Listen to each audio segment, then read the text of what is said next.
Grabe ang sarap ng ganitong luto sa manok. Sabaw pa lang tiyak magugustuhan mo.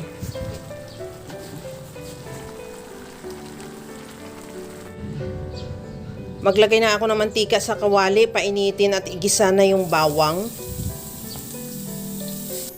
Ihalo lang din hanggang sa maglabas lang ng aroma yung bawang.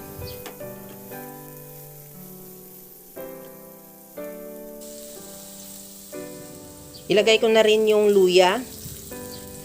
Ihalo lang din hanggang sa maluto din yung luya.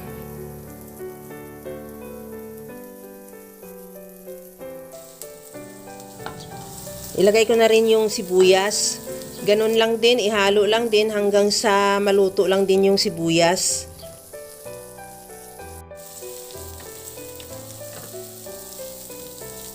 Isunod ko na rin ilagay yung kamatis. Ihalo lang din hanggang sa talagang lumaluto yung kamatis, yung talagang lumalabas yung kulay niya. Habang ginagawa ko yan mga kalasa, kung bago ka pa lang sa aking channel, welcome! At huwag kalimutan mag-subscribe at i-click ang bell button para sa mga notification. At kung dati ka pa, welcome back at i-follow mo na rin ako sa aking Facebook page Lasang Pilipina. Okay na tong ating kamatis, ilagay ko na rin yung manok. Ihalo lang din hanggang sa mag-iba na ang kulay ng manok at the same time maglabas na rin siya ng sarili niyang mantika.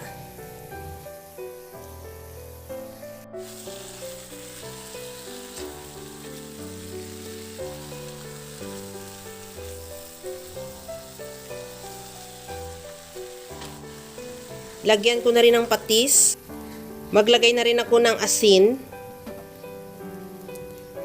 At lagyan ko na rin ng paminta. Ihalo lang din hanggang sa mag-reduce lang din yung patis.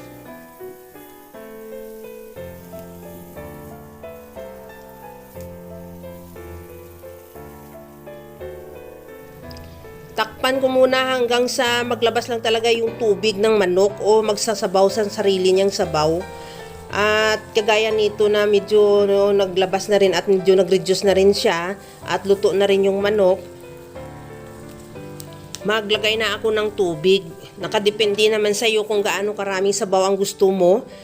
Pwede mo bawasan, pwede mo dagdagan yung nilagay ko, kagaya karami niyan. Sa akin tamang-tama lang yan para hindi naman masyadong masabaw. Takpan at isimmer hanggang sa totally talagang lutong-luto yung manok.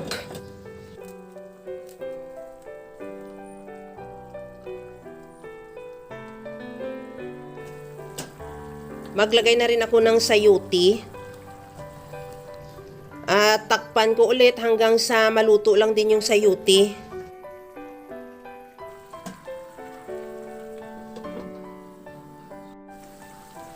Pagkaluto ng sayuti, ilagay ko na yung pinaka-white part ng pichay. Medyo matagal kasi maluto yan.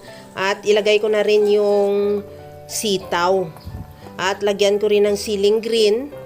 Takpan ulit hanggang sa maluto lang din yung gulay.